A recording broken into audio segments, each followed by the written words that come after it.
Welcome to News Now. Aging parents and grandparents is something we all worry about, and often we have to turn to nursing homes to care for our loved ones in their final years. Thousands of residents depend on those taking care of them to keep them safe and healthy. Now there's a push to unionize those workers and make sure they have an income worthy of the responsibility. Joining me now is Andrea Acevedo, president of SEIU Healthcare. Thanks for joining us. Thank you for having me. So I want to talk about the importance of the residents first. We're an aging country, and more people are depending on nursing homes all the time. Can you describe a little bit what it's like for seniors when they move into a nursing home and live in a nursing home? The seniors that are moving into a nursing home and that are in a nursing home for various reasons have to rely on the workers for patient care, patient safety, and also the conditions of the standards of how they're living. Right now, in the state of Michigan, we are one of the lowest in the nation of required patient care hours. We are at 2.25 in the nation. The average standard and what we are advocating for is 4.5 hours that is required for patient care daily for residents. That is going to ensure safety. That is going to ensure the care, and it's going to be able to provide quality care by the workers for the seniors that are in nursing homes right now in the state of Michigan. Yeah, I mean, when you think about it, as we get to the end of our life, we need as much attention as the beginning of our life. This isn't like babysitting. These people need care, and it's a difficult job. What are some of the things they're required to do, and what is some of the pay that they're receiving for this work? I think you said that extremely right. Being a nursing home worker is not like any job. No one can just be in the nursing home industry and come off of the street and apply for a job and get in without proper qualifications, certifications, and being able to have the skill set to do the job. Right now, like nursing home workers have to have great empathy to deal with the day-to-day challenges that they have with patient care. And right now, we don't see those needs being met. On a day-to-day basis, it's every fundamental thing that a senior would have to do as far as bathing, as far as eating, as far as activities that a patient care worker in the nursing home has to fulfill and make sure that happens throughout the day for the resident, as well as putting them to sleep. And what is the reality that you're seeing out there for workers? What are they being asked to do, and what pay are they getting? The problem is that nursing home workers are not adequately paid. That's one issue. We have issued a demand in the Fight for 15 where nursing home workers at a minimum standard should be making $15 an hour. We feel that certified CNA should be making above the $15 an hour range. And we are extreme advocate for unions for all. Every worker in the nursing home industry in the state of Michigan should have the right to form and join a union.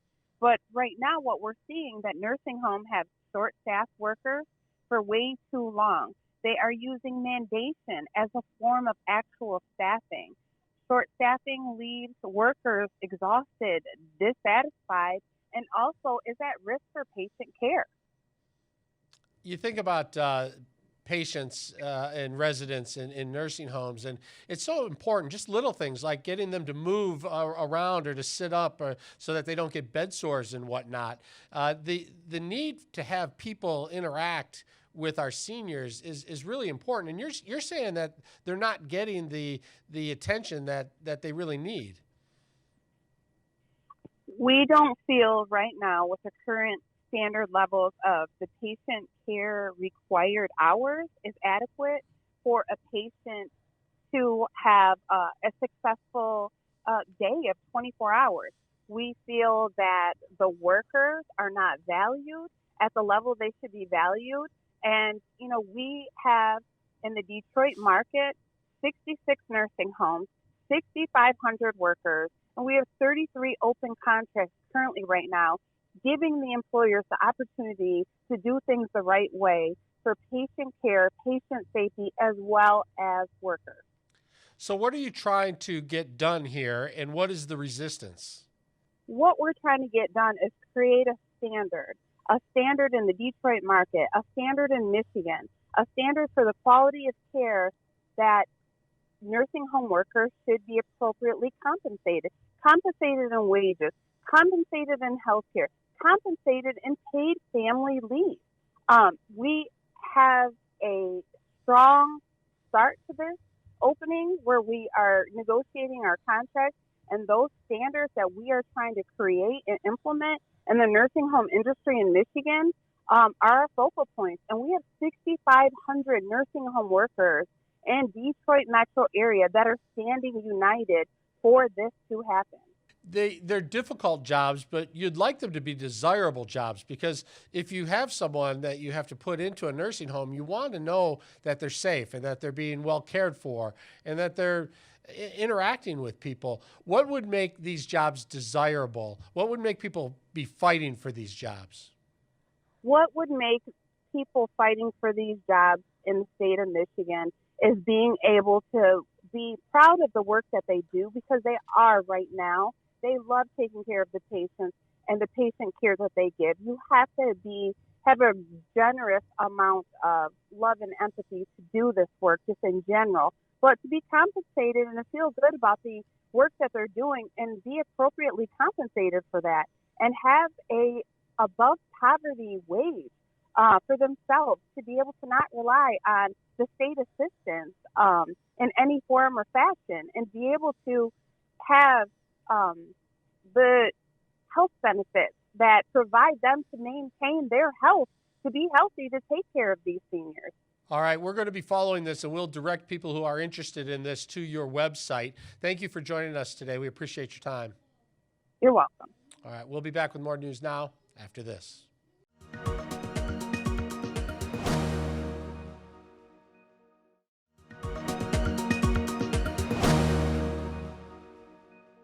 Welcome back to News Now. Joining us now is political expert Dennis Darnoy to talk about Iowa, New Hampshire, and Super Tuesday. Who will the early rounds knock out before Michigan has a chance to vote in its own primary? Welcome back. Thank you very much. So this is interesting. We're starting to get results around the country. We're starting to get a feel for what's happening.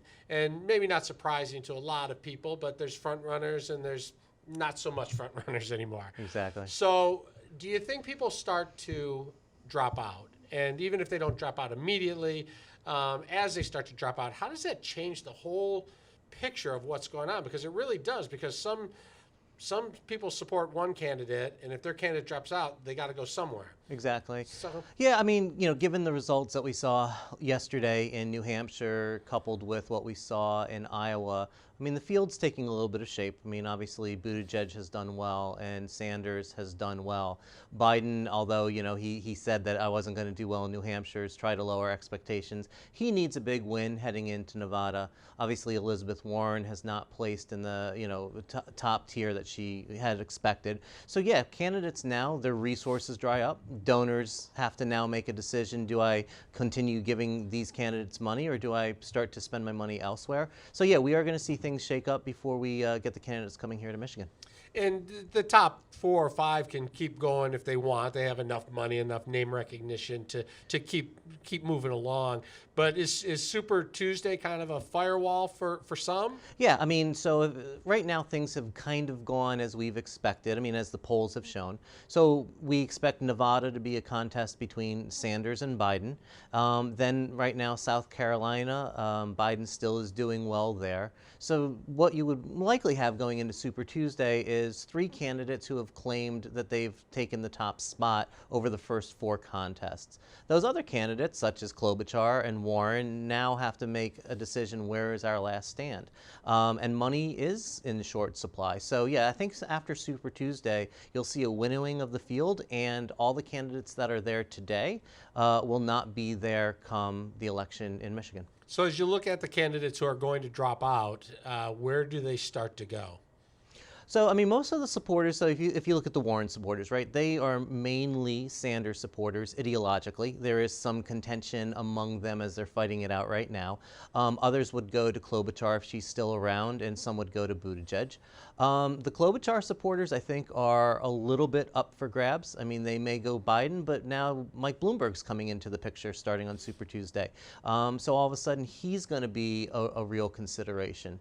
We're kind of seeing what we saw in the Republican primary in 16, where you have one candidate, and there it was Donald Trump, versus the rest of the field. And the rest of the field didn't clear out of the way, and it allowed Trump to continue to rack up victories. Here in the Democratic primary, we have Bernie, and then almost everybody else.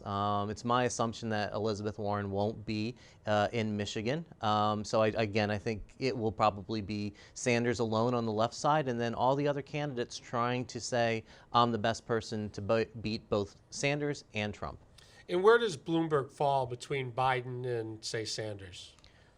Almost in the middle. I mean, there are some policies that he is left of Biden, but not left of Sanders. And obviously, he is much more, especially economically speaking, to the right of where Sanders is. So if you consider Biden to be a centrist candidate, Bloomberg would be slightly, to the left of Biden in that regard, but certainly not a left-leaning candidate.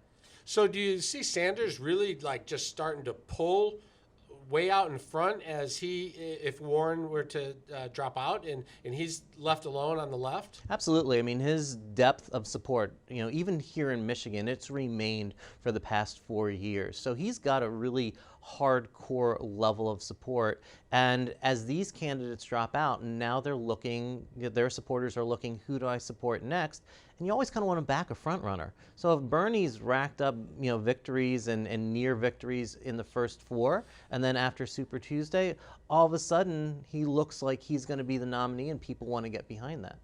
So how real would you say Bloomberg is? Because he's got unlimited money. He can stick around as long as he wants. But is he somebody who's going to stick around that he has more power to say, all right, I'm going to let Bernie get the nomination, or I'm going to let Biden get the nomination? Or can he really take this thing himself? We will know about Bloomberg's trajectory between March 3rd and March 17th. That will be Super Tuesday, Michigan, and then on the 17th, the big state of Florida. If Bloomberg has racked up victories and, more importantly, delegates, he's going to be in it for the long haul because he will be able to affect what happens at the convention. If he does not succeed, then you would expect him to sort of refocus. And whether that means he drops out as a candidate officially or continues to use his candidate status to go after Donald Trump, that remains to be seen. I mean, one of the things to remember is that as a candidate, buying commercials is a lot less expensive than buying it as a super PAC. So his money right now is going a lot farther than it would if he invested it into an independent organization.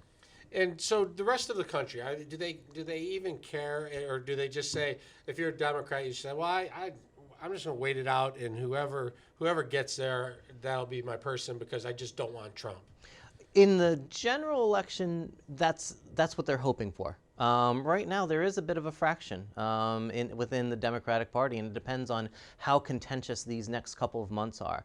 But when you look at the polling data, right now, Democrats in general are extremely motivated to turn out and vote, and the reason is because they want to beat Donald Trump.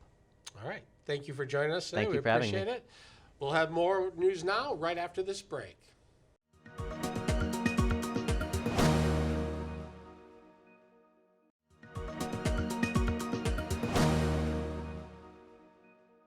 Welcome to News Now with Kevin Dietz. Tonight, we welcome Keith Corbett, a retired federal prosecutor who spent a lot of time in this area.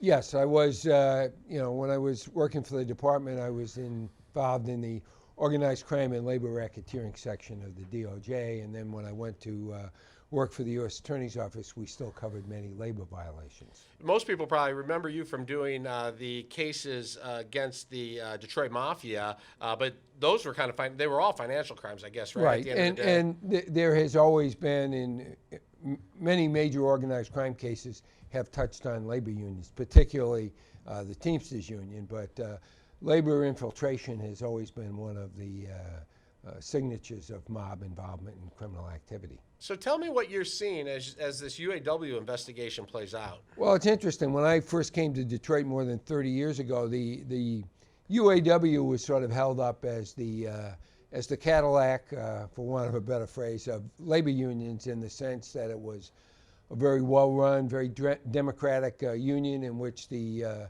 members had a real role to participate in, and which was run very cleanly, dating back to the Walter Reuther days and conflicts with the Ford Motor Company in the late 40s and early 50s.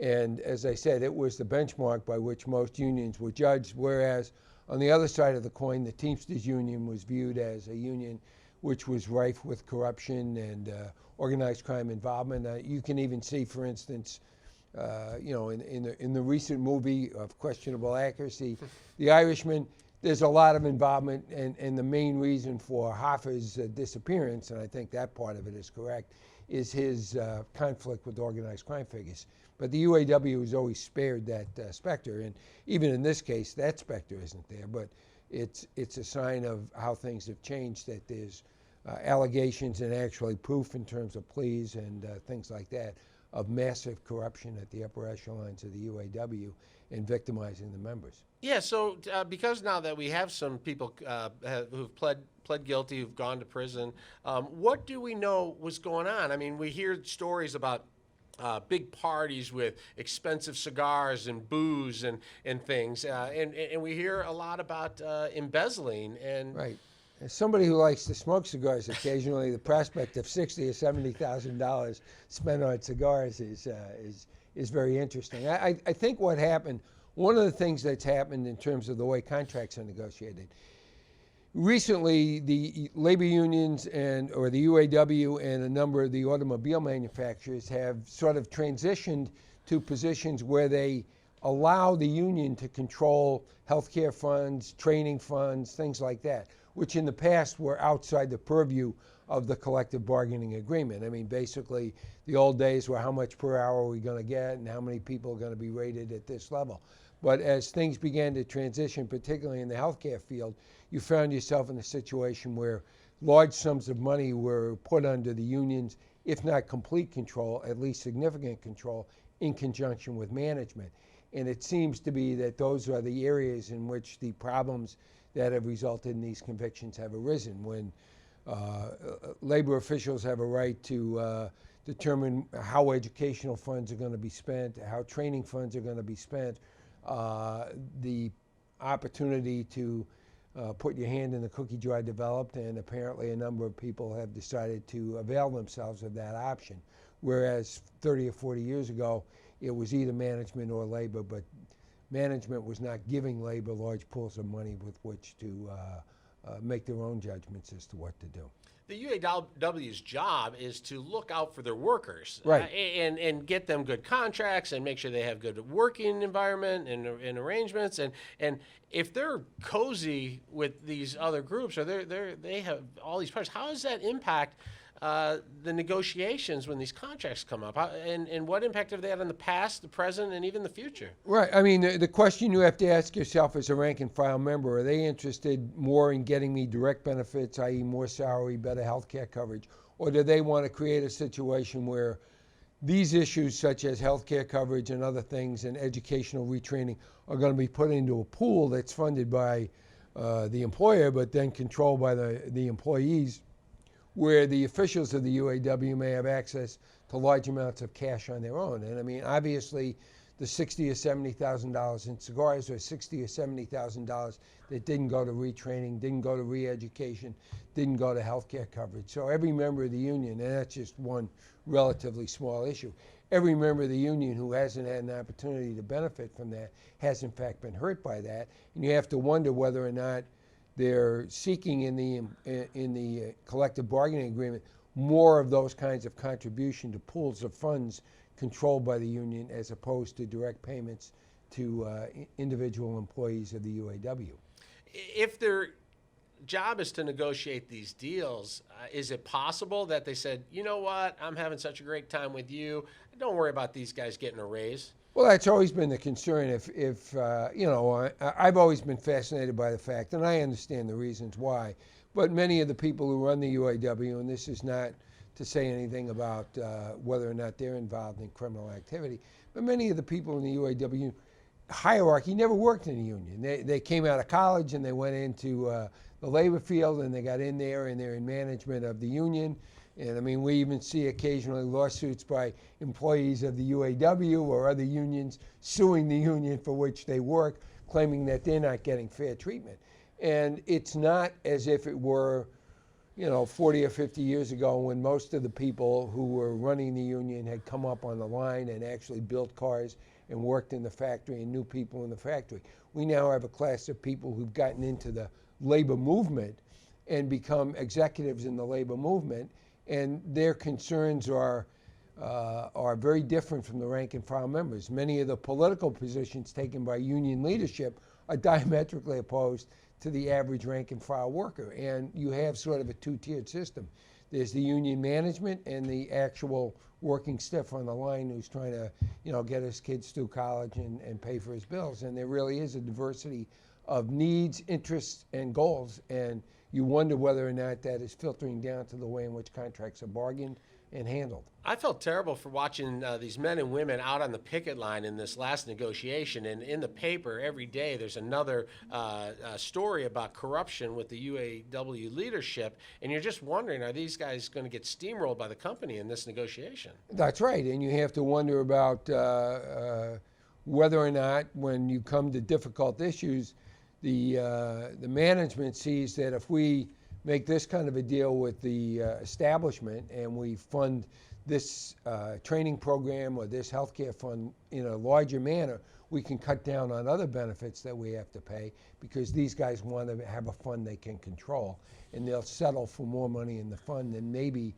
what's in the best interest of the individual members. And again, I haven't seen the contract and I don't know the nitty-gritty of each contract, but that's certainly something you as a UAW member would be concerned about. And I believe that you're going to see I wouldn't say revolt, but you're going to see an effort by union members who actually work in the plants to take more control of the union and to divest some of the people who are union officials from the authority and power that they have, because these people feel we're not getting what we're entitled to. That's our show for tonight. Remember to check us out on our Facebook page. For everyone at News Now, I'm Kevin Dietz. Good night.